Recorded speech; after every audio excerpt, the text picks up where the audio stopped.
তুমি কি কখনো এই অনুভূতি পড়েছ, যখন তুমি নিজেকে নিজেই প্রশ্ন করেছ, আমি কি আসলে পারবো? আমার এই লড়াইয়ের কি কোনো মানে আছে? মনে হচ্ছে সবাই রকেটের গতিতে এগিয়ে যাচ্ছে, আর তুমি তুমি আটকে আছো এক অচেনা জালে। আমাদের সবচেয়ে বড় শত্রু আজকের দুনিয়ায় হলো তাৎক্ষণিক আনন্দ, ইনস্ট্যান্ট গ্র্যাটিফিকেশন।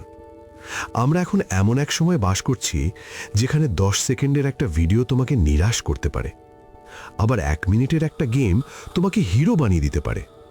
কিন্তু বাস্তব জীবনের সাফল্য সেটা কিন্তু কোনো ভিডিও গেম নয়। সেখানে গেম ওভার নেই, আছে শুধু একটাই চান্স, প্রস্তুতি। জাপানের বিখ্যাত সেই বাঁশ গাছের কথা শুনেছ? বীজ বপন করার পর প্রথম 6 মাস মাটির ওপরে কিছুই গজাত না, কিন্তু মাটির নিচে শেকড়গুলো মাইলের পর মাইল ছড়িয়ে পড়ত। আর তারপর মাত্র 6 সপ্তাহে সেই গাছ 90 ফুট লম্বা হয়ে যেত। তোমার পড়াশোনা, তোমার পরিশ্রমও ঠিক তাই। তুমি যখন পড়ছো কিন্তু রেজাল্ট দেখছো না, তখন ভেবো না যে তুমি ব্যর্থ। তুমি তখন মাটির নিচে তোমার শেকড় মজবুত করছো। এটাকে বলে সম্ভাবনার ওই নিস্তব্ধ উপত্যকা। যে এখানে হাল ছাড়ে না, সে একদিন আকাশ ছোঁয়ে।